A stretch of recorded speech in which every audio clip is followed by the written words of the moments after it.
Crypto is in a very specific situation with the powers that be right now. No pun intended. We know they don't like us, and they're more than willing to let us experience the reach of the long arm of the law. But at the same time, we have no idea where the line actually falls. We don't know exactly what things are going to get the regulators all excited and aggressive, and what things they'll just shrug off. Inevitably, this will lead some projects in crypto to go the safe route and steer well clear of the line, while others seem like they might be on a path to poke the hornet's nest all the way up to that line. Ready? Let's go.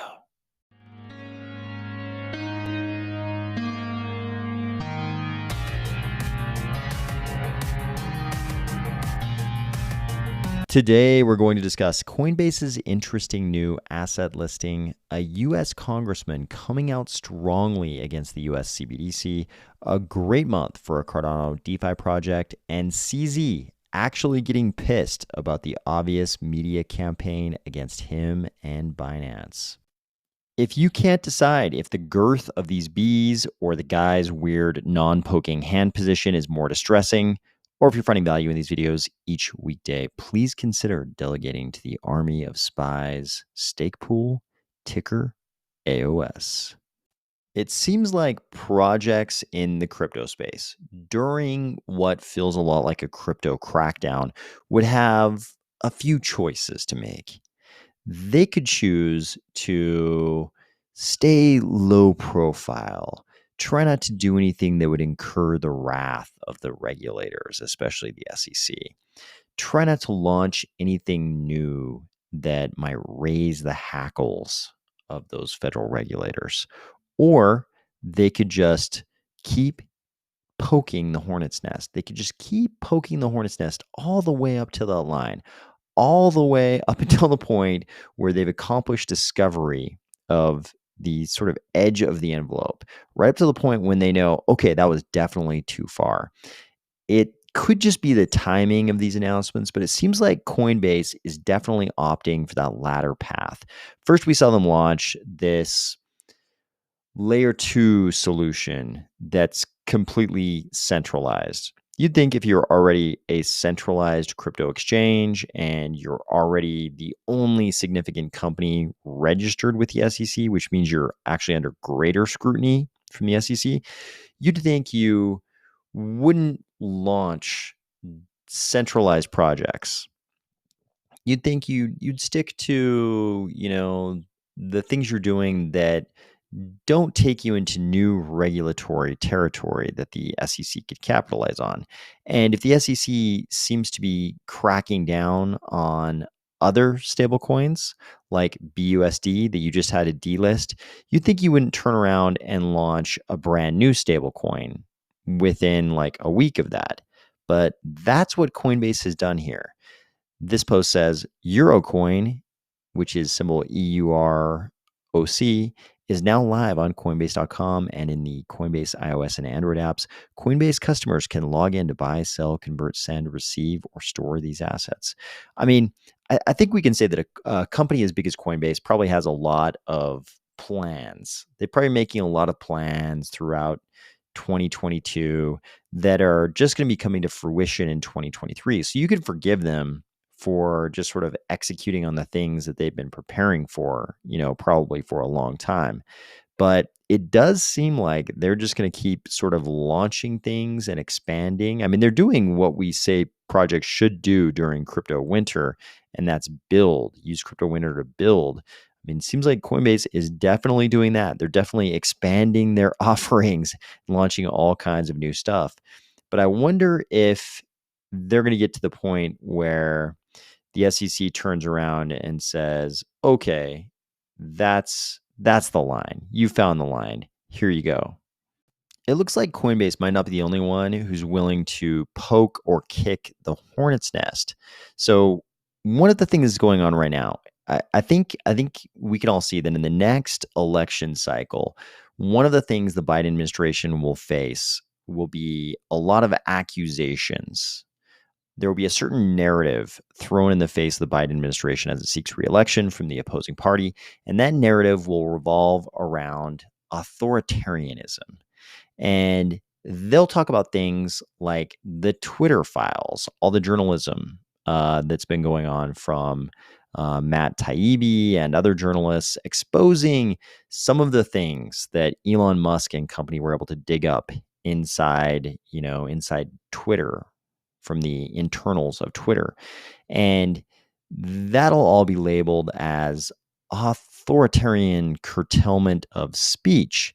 And now we can see the opposing party starting to sort of link other things to that. Of course, given I'm not sure if we're allowed to say the word yet without getting some kind of an informational warning on these YouTube videos, but there will be a lot of things related to the health predicament we were in the last couple of years, and the origin of that health predicament, and the sudden reversal on the narrative around the origin of that health predicament. But there will be a lot of things, and it'll all be kind of wrapped up in this authoritarian narrative that will be used against the Biden administration. And we're starting to see a little bit of that even in the crypto realm. So here is Representative Tom Emmer. He is definitely pro crypto. We've talked about him many times on this channel, and he's definitely willing to stick his neck out for crypto in a lot of different ways. But this time it's very convenient because it also sort of dovetails with this narrative about the Biden administration. So here he's introducing a bill. He says the Biden admin wants to create a surveillance-style digital dollar that is not open, not permissionless, and not private. This is interesting because this is very similar to what a lot of crypto people would say about probably all CBDCs, but probably these are the kind of accusations we'll level against a US Fed coin, a US central bank digital currency. He says that's why I introduced legislation to prevent unelected bureaucrats from stripping Americans of their right to financial privacy. And the soundbite's pretty funny. He kind of fumbles over the words a little bit, but he's basically saying that the US CBDC that's currently sort of obviously in development he labels it an authoritarian surveillance coin, which is pretty funny. And here he's introducing a bill which would prevent unelected bureaucrats from introducing that CBDC, which he says would strip Americans of their right to financial privacy. And in a lot of ways, it's pretty hard to debate that wouldn't be the case. I mean, does anybody think we could possibly have a CBDC and that usher in an era of increased financial privacy? I mean, just the very nature of blockchains. Not that I would necessarily call a US CBDC a blockchain asset, because I think we all know that a blockchain controlled by a central bank like the Federal Reserve is going to be extremely centralized. I would call this something else. It's obviously going to be a ledger of some type, but a very centralized ledger, something very different than the kinds of public blockchains that we like and talk about in crypto, like Cardano. So I think people are going to recognize that there is a kernel. There's definitely an unavoidable kernel of truth to what he's saying. The extent to which you think we lose financial privacy with a US CBDC, that's debatable. We don't yet know how much privacy is lost. But anytime you're talking about anything on something that looks like a blockchain, there's a certain amount of transparency there. And when you got a very centralized blockchain, and that centralized entity running the blockchain is something like the Federal Reserve, a central bank like the Federal Reserve, it's very hard to make the case that this might result in you having increased financial privacy. I mean, granted, I don't think the fiat system currently in place gives us a lot of financial privacy. I mean, if you think that, your bank isn't reporting, anything that's at all suspicious to FinCEN in the form of SARS, suspicious activity reports, you are wrong. They're definitely required to report those things. So you don't have a lot of privacy now, but it's very hard as a crypto person who kind of understands how blockchains work. Again, not that this would be on a blockchain, but understands what centralized ledgers can do. if you're in crypto and you understand that, it's very hard to make the case even to ourselves that this is going to be an era of increased financial privacy. It's much more likely to be the opposite. It's just the degree to which that's going to be true. That's the part that's sort of debatable that we don't know yet. But I will say there is one thing I love about this. I don't know how much privacy we lose. I think we definitely lose some privacy with a US CBDC. Maybe it's a huge amount, maybe it's a small amount. I don't think we will know until it's here, and it's definitely coming. But we have so little privacy already with the fiat system. I don't know the degree to which we lose additional privacy. But there is one thing I do love about this, and that's that it creates something we haven't had yet, and that's debate. There hasn't been any kind of national debate. I mean, it's occurred within crypto, but in the mainstream, there hasn't really been any notable debate about whether or not we should have a US CBDC.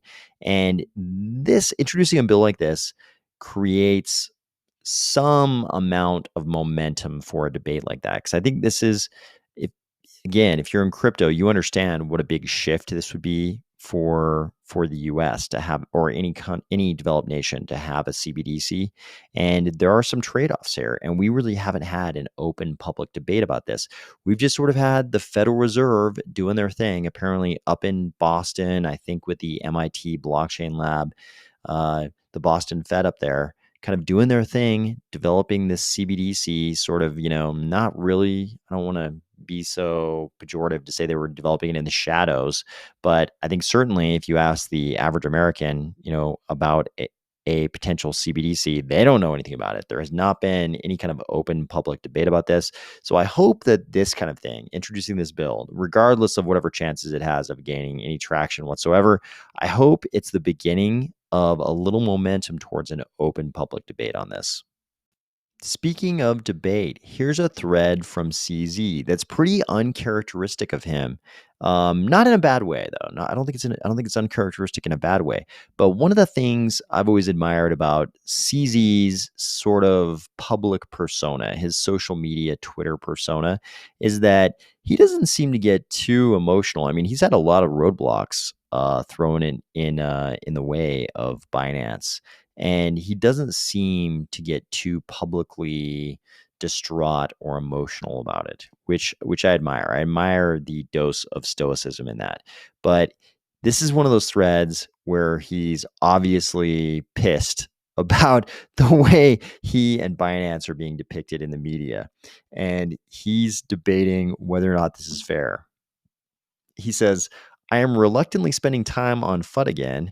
Forbes wrote another FUD article with lots of accusatory questions with negative spins, intentionally misconstruing facts. They referred to some old blockchain transactions that our clients have done, Tron, Amber Group, Alameda, etc. They seem to not understand the basics of how an exchange works. Our users are free to withdraw their assets anytime they want. Their withdrawals are turned into received hundreds of millions of shifted collateral. And I think if you were paying attention over the last couple of days, you probably saw these headlines. I think I saw headlines. I don't know if they were the Forbes headlines, but I saw headlines that said like, Binance, Binance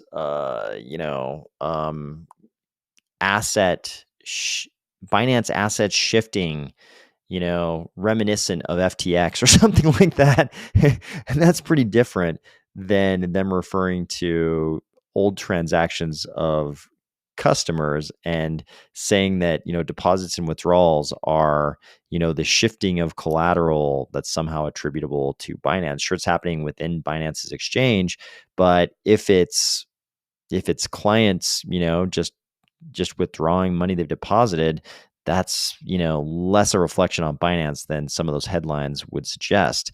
CZ says, our users also must deposit to Binance first to be able to withdraw, which are also easily traceable on the blockchain. The article conveniently ignores the deposit transactions. The article tries hard to categorize Binance and FTX together, including the choice of the article title. We are different. Binance has stood the test of time, with users safely withdrawing billions of dollars in December. I was hanging out socially with crypto friends, visiting Dubai every day that week. And here he shows kind of an interesting picture. So you've got some people in this picture who you might recognize from crypto, and then Patrick Byrne, who I believe is right back there of overstock.com. We haven't heard about him since he gave sort of that epic interview where he was epic, and depending on your perspective, you could say in a good way or a bad way, where he's talking about knowing some kind of a giant secret, and he was stepping down from Overstock because he had been compromised by a female Russian spy that, if I'm remembering correctly, he said he'd become, kind of romantically involved with. It was pretty crazy. So it's interesting to see Patrick Byrne in this photo. But despite all of the very interesting details surrounding his stepping down from Overstock, very interesting character, always been extremely pro crypto. So no surprise to see him, an old crypto proponent, in a picture with a bunch of other crypto people and CZ in Dubai. I don't think CZ was posting the picture, including Patrick Byrne, for anything about Patrick Byrne, but just to show that he was, sort of like chilling with friends in Dubai when all those deposits were going down, and it wasn't some kind of like giant sinister conspiracy where Binance was doing anything amiss. He says, we implemented proof of reserves using a zero knowledge approach suggested by Vitalik, protecting our users' security and privacy. Binance holds users' funds one-to-one always. And my Chinese ethnicity is brought up again as if that mattered. And there's a comment down below that I think sheds some new light on this, because I think there may be something about CZ that people are misunderstanding. He says, I am deeply disappointed that Forbes continues to write baseless articles, losing their own credibility. So this poster asked, I once read you grew up in Winnipeg. Any truth? And CZ responded, Vancouver and Montreal. If we come over here to the Wikipedia article on CZ, we can see that he moved to Vancouver when he was 12. Dude moved to Canada when he was 12. He worked at McDonald's as a teenager, and then he went to university at McGill in Montreal, majoring in computer science. I agree with him. It's a little bit unfair that the first thing they always want to highlight about him in these articles only recently, when crypto in general and Binance especially seem to be under some kind of heightened scrutiny for some reason. Okay, maybe we know about the reasons in the case of crypto. It's FTX and Terra Luna and everything else.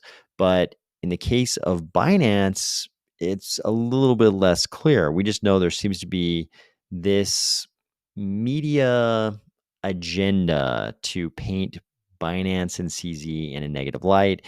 And as part of that, they always want to highlight references to China, which, I agree with him. It's a little bit unfair. He moved to Canada when he was 12. I mean, that was a long time ago. Dude's 46. He was in Canada at 12. The vast majority of his life has sort of been, since he moved to Canada. And I know, he went in his early career. If you read down here further, you can see in his early in his career, he moved back to Shanghai. So it's not like he hasn't been in China since he was 12, but it does seem unfair when Binance wasn't under so much scrutiny. When crypto wasn't under so much scrutiny, I hardly ever saw such prominent references to China whenever they mentioned CZ. But now it's sort of part of the playbook. If they figure out some way to mention China because there's some kind of a media agenda, some kind of a unified effort to paint Binance in a very negative light. Maybe eventually we'll find out what's really behind all this negative media coverage. Finally, a little bit of encouraging news. Minswap says it is celebrating its highest volume month ever. February is the highest volume month for Minswap. They didn't say ever, but I'm assuming they mean ever. They said they did 161 million ADA in trading volume, a 61% month-on-month increase. Congratulations, Minswap. I hope you are still having a great week, and I'll talk to you tomorrow.